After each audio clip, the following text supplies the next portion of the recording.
Seterusnya, kes denggi meningkat antara paparan berita dari Melaka petang ini. Jadi kita terus saja bersama rakan penyampai Nur Amalina Abdul Halim. Silakan. Ketika pandemik COVID-19 sedang melanda Malaysia dan dunia, masyarakat seakan lupa dengan peningkatan kes denggi. Di Melaka, denggi mencatatkan peningkatan 76 kes iaitu sebanyak 606 kes sepanjang Januari hingga Mac 2020 berbanding 530 kes bagi tempoh sama tahun lepas. Menurut Esko Kesihatan dan Anti Dadah Negeri, Rahmat Mariman, sepanjang 2019 juga sebanyak 2,156 kes denggi direkodkan. Ketika ini, Kerajaan Negeri menerusi Jabatan Kesihatan Negeri sedang giat melakukan semburan racun pembunuh nyamuk di setiap daerah bagi membasmi nyamuk Aedes. Beliau berharap sepanjang tempoh Perintah Kawalan Pergerakan PKP, rakyat boleh memanfaatkannya untuk membersihkan kawasan sekitar rumah sekaligus membasmi tempat pembiakan nyamuk Aedes. Jadi saya harap dalam tempoh Perintah Kawalan Pergerakan ni yang mana orang ramai berada di rumah kan, mungkin mereka mula mengemas rumah, membersihkan kawasan rumah, akan berlaku penurunan lagi lah. Rahmat turut meminta kepada semua penduduk Melaka agar berwaspada dengan kes denggi dan tidak hanya memberi tumpuan kepada COVID-19 semata-mata. Dalam usaha memutuskan rantaian pandemik COVID-19, mengurangkan jumlah kes denggi juga perlu menjadi fokus rakyat Melaka. Peka dengan kesukaran orang ramai untuk mendapatkan bekalan makanan segar dalam tempoh PKP fasa kedua, Fahma Melaka mengambil inisiatif mengadakan pusat jualan barangan segar terkawal di Aikro. Turut menggunakan konsep jualan pandu lalu dan secara dalam talian, Fahma Melaka menawarkan lebih daripada 50 produk seperti barangan segar, buah-buahan dan produk agromas. Bagi mengelak risiko jangkitan COVID-19, pengunjung pusat jualan ini perlu mematuhi peraturan ditetapkan seperti memakai penutup hidung dan mulut serta mengamalkan penjarakan sosial 1 meter. Malah pengunjung juga akan diperiksa suhu badan.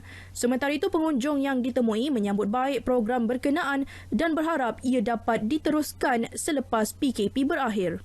Apa yang dibuat oleh Fahma ni adalah satu yang kebaikan, memudahkan kepada pengguna untuk mencari barang harian, terutama barang keperluan dapur, dan setidak-tidaknya cara yang dibuat ni adalah lebih sesuai lah masa PKP. Sangat baguslah. Pasal apa sekarang ni kita dalam keadaan kan di mana kita kena keluar untuk nak membeli, tapi dalam masa yang sama kita nak kena jaga diri kita kan. Kita pun nak kena ikut arahan daripada mengikut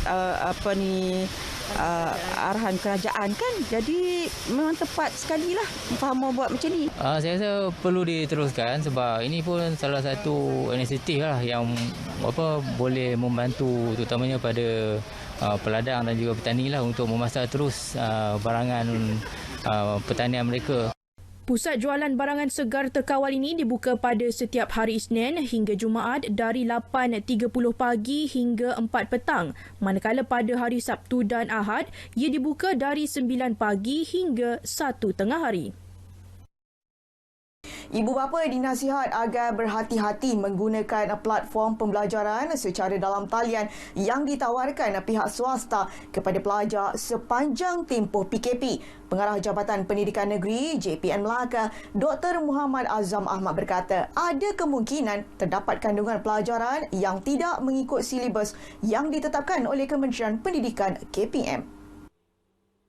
Dalam pembelajaran yang disediakan oleh pelantar swasta ini juga ibu bapa perlu berhati-hati dari aspek kandungan bahan yang ada. Jadi untuk ini saya suka menasihatkan kepada ibu bapa dan juga murid supaya boleh mendapatkan nasihat daripada guru masing-masing sama ada kandungan tersebut sesuai atau tidak. Dr. Muhammad Azam turut menasihati ibu bapa agar menggunakan platform yang disediakan oleh KPM bagi tujuan pembelajaran atau pemudahcaraan guru sepanjang tempoh PKP. Pelajar boleh menyalurkan sebarang pertanyaan kepada guru masing-masing melalui panggilan telefon atau khidmat pesanan ringkas SMS. Selain itu, KPM mengambil pendekatan mengadakan sesi pembelajaran melalui televisyen pendidikan menerusi saluran RTM iaitu TVOK. Sekian paparan berita dari Melaka. Dalam tempoh Perintah Kawalan Pergerakan duduk di rumah, jangan keluar. Putuskan rantaian jangkitan COVID-19. Kembali ke Angkasa Puri.